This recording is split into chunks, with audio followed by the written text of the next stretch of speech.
us. Though we adore men individually, We remember these Hollywood legends at the peak of their fame, laughing on screen, winning awards, and living lives that seemed larger than life. But what happened after the cameras stopped rolling?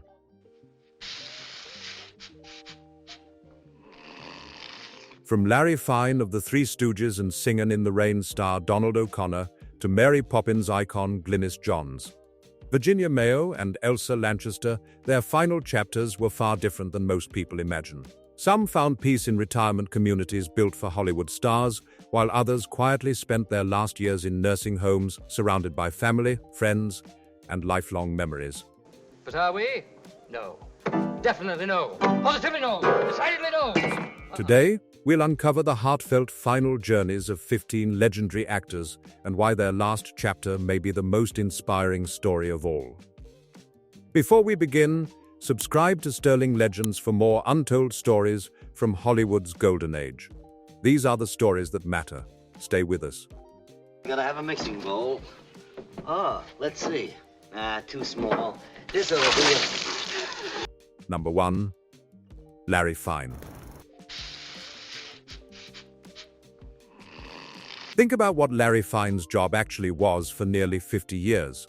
His entire public existence was defined by relentless, chaotic physical punishment. As the middleman of the Three Stooges, his role was to get hit, slapped, poked in the eyes, struck repeatedly over the head with blunt objects.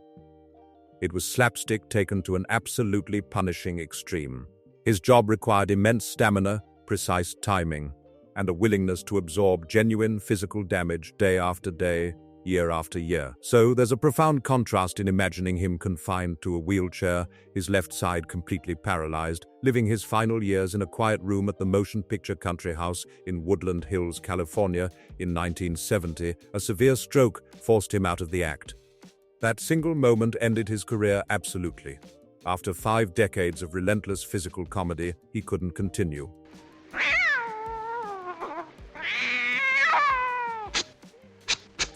But here's what's genuinely striking about Larry's time at the country house. He didn't retreat into bitterness or isolation. Stripped of the grueling production schedules, the studio system had worked him relentlessly under notoriously restrictive contracts. He found new ways to occupy his hands and his mind. He took up drawing and painting. The man universally famous for taking pies directly to the face was now quietly brushing landscapes onto canvas. He became highly accessible to visitors.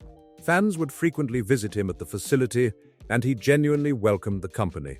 He'd sit in his chair, still sporting that familiar frizz of hair, and share stories about the old days with whoever stopped by.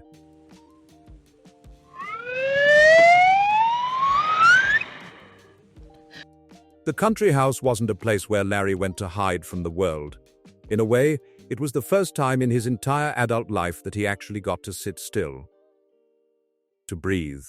To create something that wasn't meant to generate laughs through physical pain.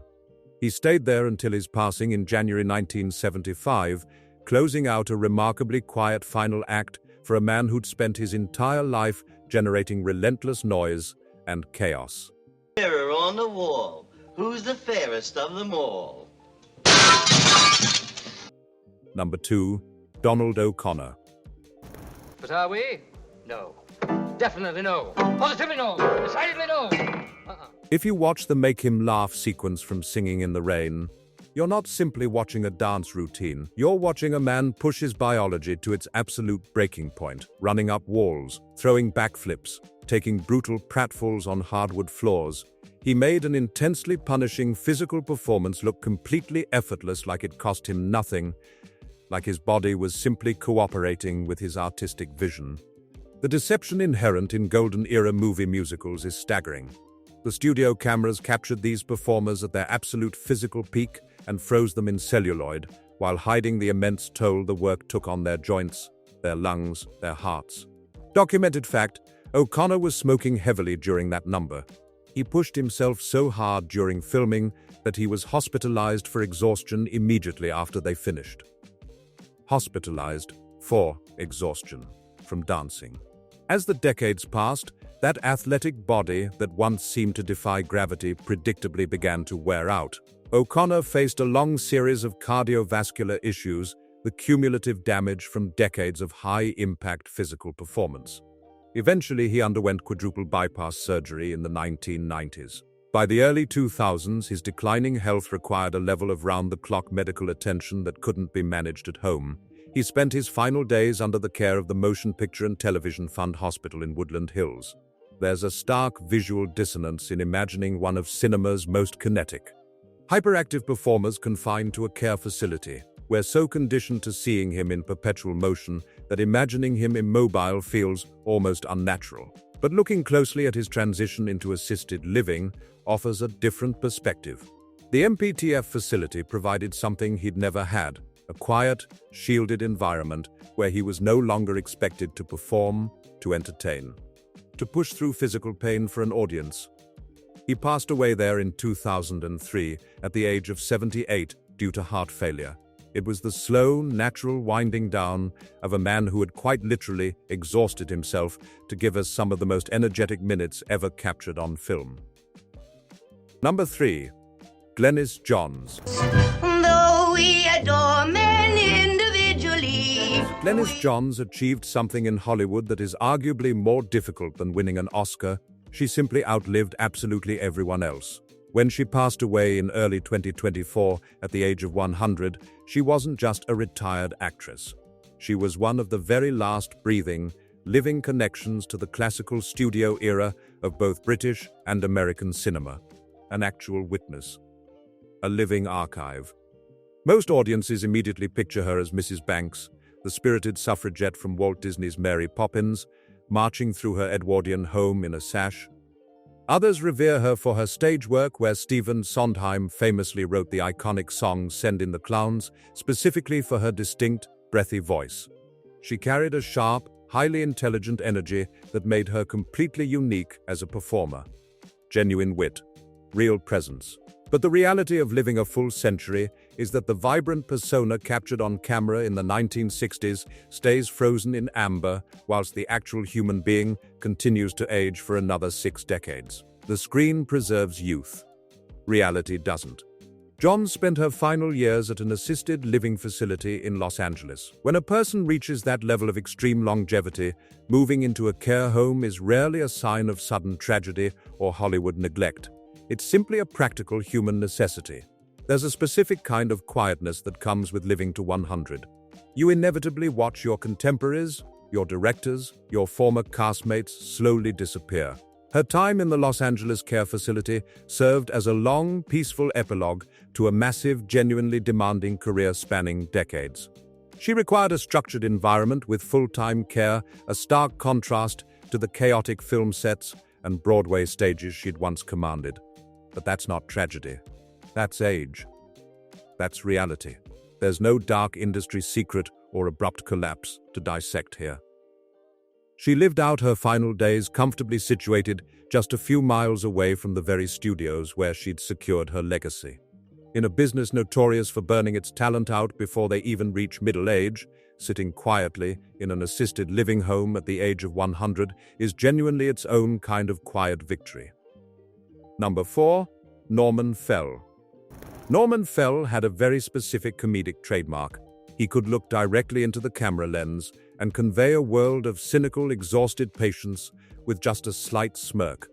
As Stanley Roper, the irritable landlord on Three's Company, he perfected the art of the deadpan reaction, becoming one of the most recognizable faces on television in the late 1970s. But unlike the glamorous leading men of classical Hollywood, Fell was the quintessential working actor.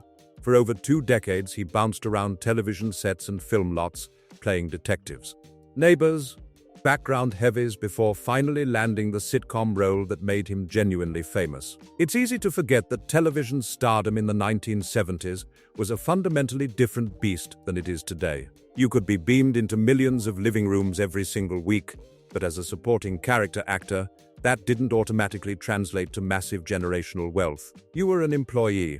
When the show ended, you found your next gig. There was no massive safety net. There were no decades of residuals pouring in. So when Fell fell ill with bone marrow cancer in his early 70s, his situation didn't involve a sprawling, secluded private estate. Instead, he relied on the infrastructure built specifically to protect the industry's working class, the Motion Picture and Television Fund retirement home in Woodland Hills. We often view these industry-run care facilities through a lens of tragedy, imagining them as lonely places for forgotten stars. But looking at Norman Fell's story, the facility reveals its genuinely practical purpose. It served as a safety net. The MPTF campus offered specialized medical care in a familiar environment. Surrounded by the same kinds of crew members, writers, and character actors, he'd spent his entire adult life working alongside. He wasn't isolated among strangers, he was among his peers. He passed away there in December 1998. It was a remarkably understated exit for a man whose comedic timing anchored one of the biggest television hits of his era, but it was also fitting. Norman Fell spent his entire career showing up, hitting his marks, doing the work without making a fuss. His final days in the quiet care of his own industry reflected that exact same quiet pragmatism. Number 5. Virginia Mayo. During the 1940s, the Warner Brothers publicity department didn't just promote Virginia Mayo, they marketed her as an absolute physical ideal, a living embodiment of perfection. There's a famous piece of studio law claiming the Sultan of Morocco once declared her beauty to be the most palpable proof of God's existence. Whether that was a genuine quote or just brilliant PR fabrication, it did exactly what it was supposed to do. It sold an image, it created a mythology.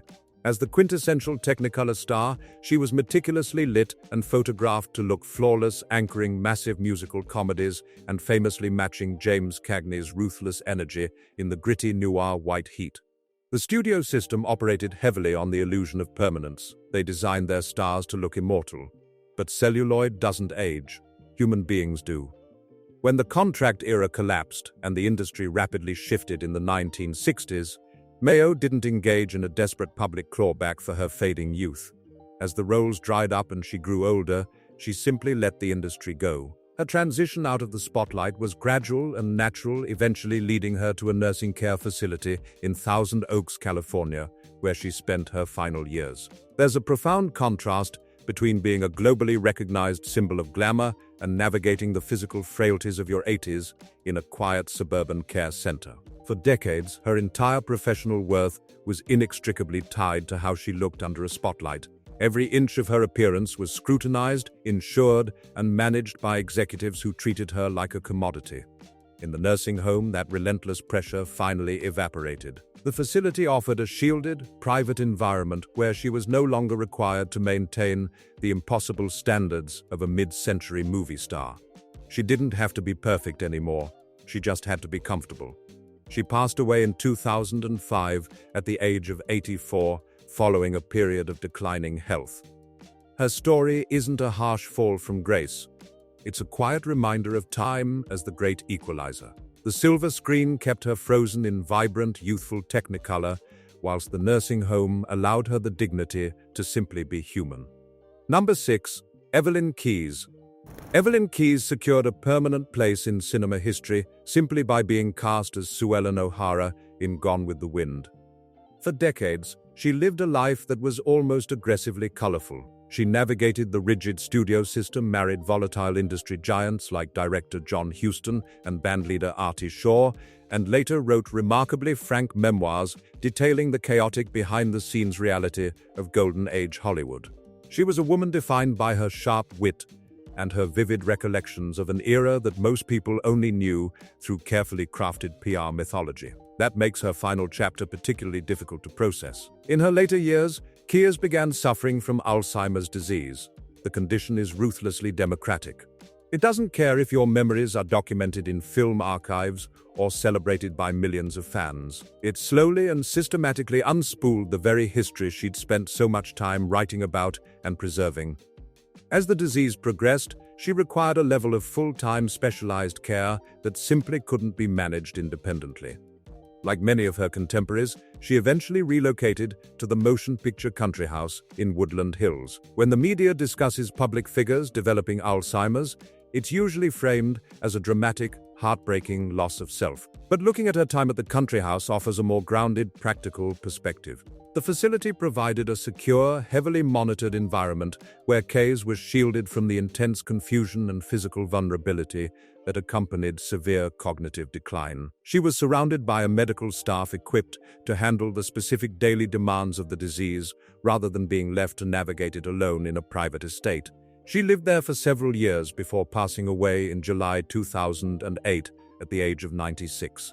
In her peak years, Keyes made her living by remembering lines, hitting her marks, and sharply recounting her past for the public. Her time in the nursing home represented a quiet release from all of those obligations. It was a medically necessary refuge where she was allowed to simply exist safely and comfortably long after the vivid memories of her Hollywood life had faded away. Number 7. Betty Lynn. For most television actors, the fictional towns they inhabit on screen are just temporary soundstages. When the show gets cancelled, the sets are dismantled, and everyone moves on to the next gig. But for Betty Lynn, the fictional town of Maybury eventually became her actual, literal reality. As Thelma Lou on The Andy Griffith Show, Lynn was a core part of a television program that sold the American public on a deeply comforting, idealized version of small-town life. The show was about community, about belonging, about a place where everyone knew your name and looked after each other. Decades after the show ended, her life in Los Angeles took a distressing turn when her home was burgled. In response to that violation, she decided to leave the West Coast entirely. But rather than retiring to a random, quiet suburb, she relocated directly to Mount Airy, North Carolina, the real-life hometown of Andy Griffith, and the explicit inspiration for Maybury itself. This was an extraordinarily unusual transition. She didn't just move to a new state, she integrated herself into a community that was heavily tied to the mythology of her own television show. She became a beloved local resident, regularly attending town events and spending hours signing autographs for fans who visited the local Andy Griffith Museum. When advancing age made living alone impractical, she didn't return to California to utilize the industry-run facilities that many of her peers relied on.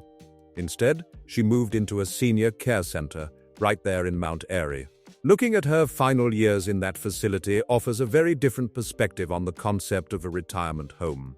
For Betty Lynn, this wasn't a place of isolation or Hollywood abandonment. She was living in a town that actively celebrated her life's work every single day, surrounded by locals who treated her like family. She had effectively chosen to spend her remaining years inside the closest thing the real world had to Maybury. She passed away peacefully in that facility in 2021 at the age of 95, closing out a final chapter that she designed entirely on her own terms. Number 8. Johnny Crawford. If you grew up watching television in the late 1950s, Johnny Crawford's face was practically a fixture in your living room. As young Mark McCain on The Rifleman, he was the quintessential American son, earnest, vulnerable, navigating a harsh frontier alongside his father. That level of early, intense exposure usually guarantees a lifetime of public recognition. But it rarely guarantees a lifetime of financial security. The reality of child stardom during that era was that the massive profits generated by network syndication almost never trickled down to the kids actually starring in the shows. When The Rifleman ended, Crawford didn't retire to a private island.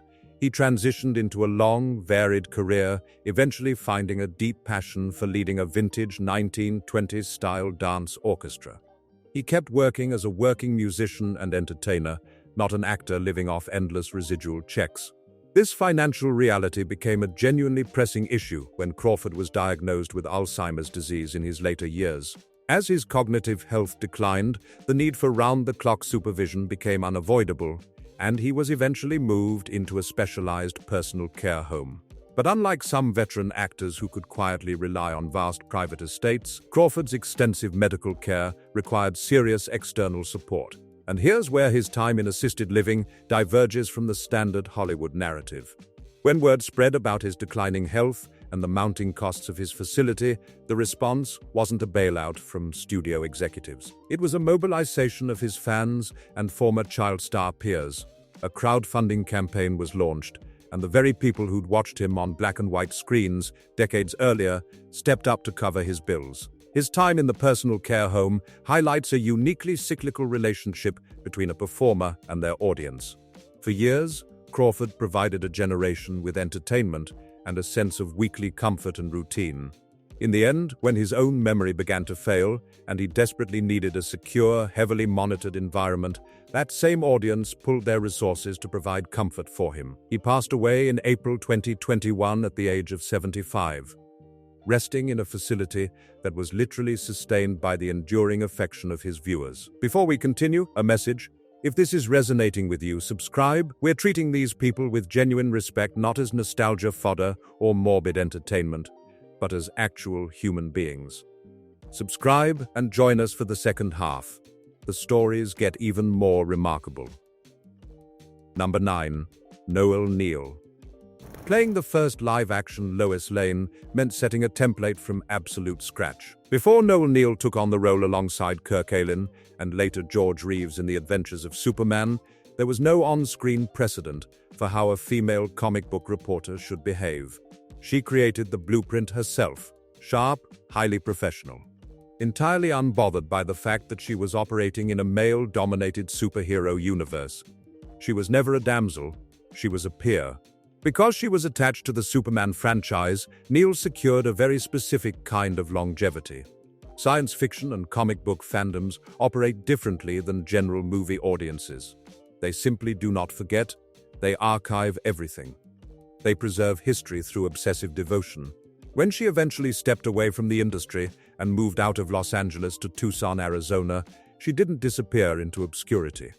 As she reached her mid-90s and required the specialized support of a local nursing facility, a very unique dynamic emerged. Moving into a care home in the desert usually signals a permanent withdrawal from public life. But for Neill, it essentially just meant updating her mailing address for the fans. The staff at her facility in Tucson regularly had to manage a steady stream of incoming fan mail, people who'd grown up watching her on black and white television in the 1950s.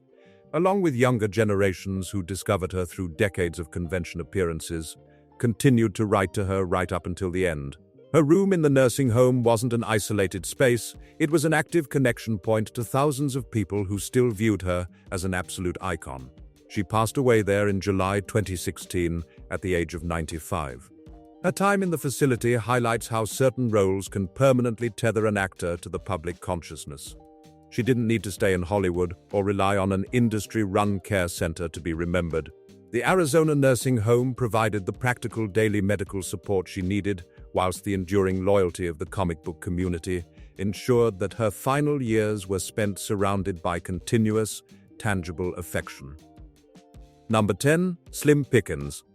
Before Slim Pickens ever stepped onto a movie set, he spent 2 decades making his living as a rodeo clown. His actual job was to distract angry 2-ton bulls to protect fallen riders absorbing brutal physical punishment in the dirt arenas of the American West. It was genuinely dangerous work. When he transitioned into acting, he didn't have to invent a rugged cowboy persona, he just brought his real voice, his real walk, and his actual lived experience in front of the camera. That unshakable authenticity is what made him so effective in films like Blazing Saddles and most famously as the B-52 pilot riding a nuclear bomb to the ground in Dr. Strangelove. Pickens projected an image of indestructible, raw grit. He was the kind of actor who seemed entirely impervious to physical damage. But biology rarely respects a tough screen persona. In his early 60s, Pickens was diagnosed with a brain tumor. The condition brought a rapid and severe decline in his motor functions, effectively stripping away the independence that had defined his entire life. When his medical needs quickly surpassed what could be managed at home, he was admitted to a convalescent hospital in Modesto, California. There's a very specific kind of dissonance in imagining a lifelong rodeo rider and Western film icon confined to a specialized care facility. The Modesto Convalescent Center was a highly structured, medically monitored environment, the exact opposite of the wide-open, unpredictable spaces where Pickens had thrived for decades. But severe neurological illness requires strict pragmatism, and Pickens was above all else a practical man. The facility provided the round-the-clock nursing supervision necessary to manage his pain and keep him comfortable as his physical capabilities faded. He didn't seek out an industry-run facility in Los Angeles, he stayed in the Central Valley, closer to the agricultural heart of California that had always aligned with his personal roots. Pickens passed away in that convalescent hospital in December 1983 at the relatively young age of 64. His time in the facility wasn't an exaggerated Hollywood tragedy. It was simply the quiet, medically necessary final stop for a man who'd spent his entire life taking the hardest hits imaginable. Number 11. Charles Lane. You might not immediately recognize the name Charles Lane, but if you've watched classic American film or television, you absolutely know his face. He made an entire career out of playing the guy you love to hate.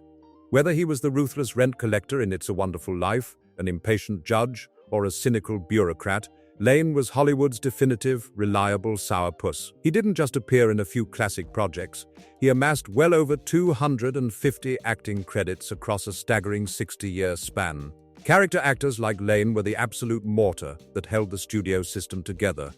They didn't get the sprawling private estates or the massive PR campaigns of the leading men, but they were always on set, punching the clock, making the scenes work. When we talk about actors moving into nursing facilities, the narrative often defaults to declining health, cutting a vibrant career abruptly short. Charles Lane represents the exact opposite scenario. His relocation to an assisted living facility in Santa Monica, California, wasn't the result of an unexpected Hollywood tragedy.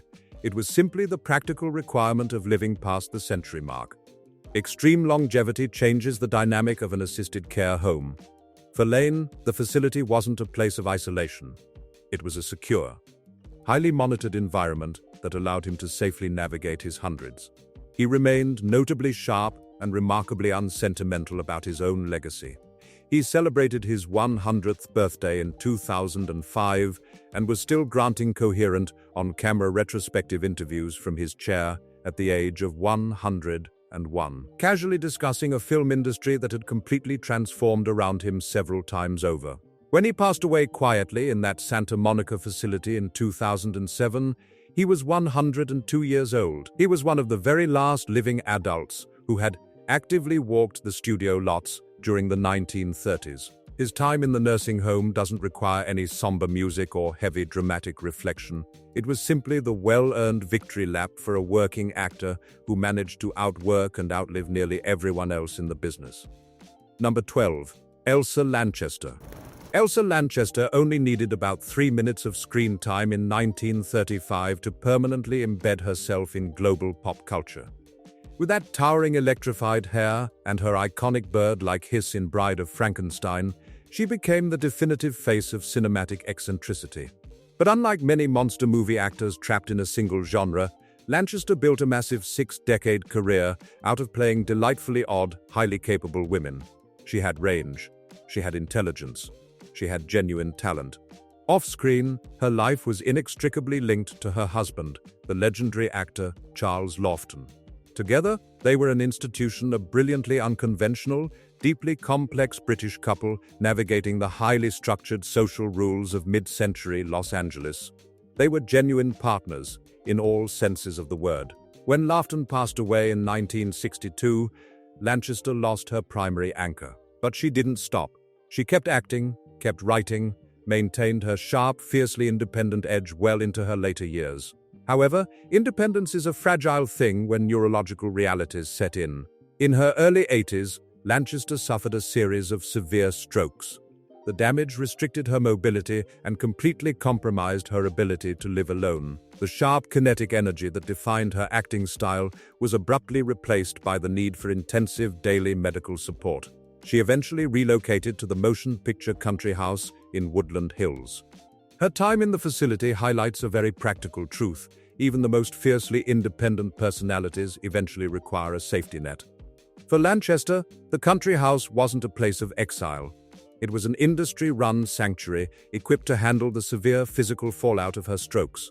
She was placed in a secure environment where her daily needs were managed by professionals, allowing her to live out her remaining days safely rather than struggling to manage a private estate alone. She passed away there in December 1986. At the age of 84. For a woman who spent her entire career mastering the strange, the theatrical, and the spectacular, her time at the country house was remarkably quiet. A gentle, medically supported winding down of one of Hollywood's most uniquely talented minds. Number 13. Franklin Covert. If you tuned into CBS on any given Sunday night in the late 1970s, Franklin Covert was playing a very specific kind of television pioneer. As Tom Willis on The Jeffersons, he was the perpetually calm, highly reasonable foil to George Jefferson's explosive energy. But more importantly, and this is culturally significant, he and Roxy Roker represented the first interracial married couple ever featured as regular characters on prime-time television. It was a massive cultural milestone, a genuine breakthrough. Yet Covert played the role so naturally that he grounded the entire concept in everyday reality. He normalized representation through sheer professional competence. Unlike the heavily managed contract stars of the California studio system, Covert was a deeply rooted East Coast actor. Stage-trained, built his resume in New York theater, and stayed close to that environment even after achieving television fame. His career was steady, professional, entirely devoid of the tabloid chaos that often accompanied West Coast stardom. By late 2005, a declining heart condition paired with severe pneumonia meant that Covert could no longer manage his health independently. When he required full-time medical supervision, he didn't head to the motion picture country house in Los Angeles. Instead, he relied on the East Coast equivalent, the Lillian Booth Actors Home in Englewood, New Jersey. The Lillian Booth facility is operated by the Entertainment Community Fund, and it exists precisely for working actors like Covert. It provides a specialized medical sanctuary just across the river from the Broadway stages, where many of its residents started their careers. For Covert, the facility offered the high-level respiratory and cardiac care he needed, surrounded by a community of his New York peers. He passed away there in February 2006 at the age of 77. There was no dramatic fall from grace, no tragic Hollywood ending to dissect. Covert simply utilized the medical infrastructure designed to protect working actors when their bodies finally wear down. His time in the New Jersey care facility was a quiet, practical conclusion to a career that quietly helped change the landscape of American television. Number 14. Alan Napier. For an entire generation of television viewers, Alan Napier was the ultimate symbol of quiet, dignified caretaking. As Alfred the Butler on the 1960s Batman series, his entire on-screen purpose was to look after everyone else. He maintained the Batcave, answered the red telephone, patched up Bruce Wayne, kept the chaotic neon-soaked madness of Gotham City at a polite, manageable distance. He was the steady presence, the anchor, the man who made sure everything stayed in order while superheroes dealt with their crises. Before he ever put on that tuxedo, Napier had already built a massive, deeply respectable career. Standing at an imposing 6'6", the British-born actor was a veteran of Shakespearean theatre and a highly reliable character actor during Hollywood's golden age. He'd been working steadily for decades. But it was that slightly campy superhero show that made him genuinely famous right as he was entering his 60s. There's a gentle, almost poetic irony to how his final chapter played out. After spending his most visible years playing the man who dutifully managed the lives and secrets of others, Napier eventually reached an age where he required full-time care himself. In 1988, following a stroke and a period of steadily declining health, he was admitted to a convalescent care facility in Santa Monica, California. We often instinctively view the transition into a nursing home as a heartbreaking loss of independence. But when you look at Napier's final days, it feels much more like a well-earned rest. This is the shift in perspective that happens when we step away from the tragedy narrative and look at the actual reality of aging. Napier was 85 years old. He had worked consistently for over half a century. The Santa Monica facility provided a quiet, structured environment where the burden of daily maintenance was finally lifted off his shoulders. He didn't have to manage anything anymore. The nurses and medical staff stepped in to take over the role of the caretaker, allowing him to simply be the one looked after for a change. After a lifetime of serving others, he was finally allowed to receive care. He passed away peacefully in that facility in August 1988.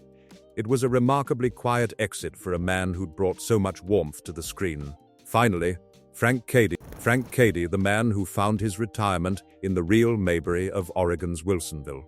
When you look at Frank Cady's career, you don't see the chaotic highs and lows of a tortured Hollywood artist.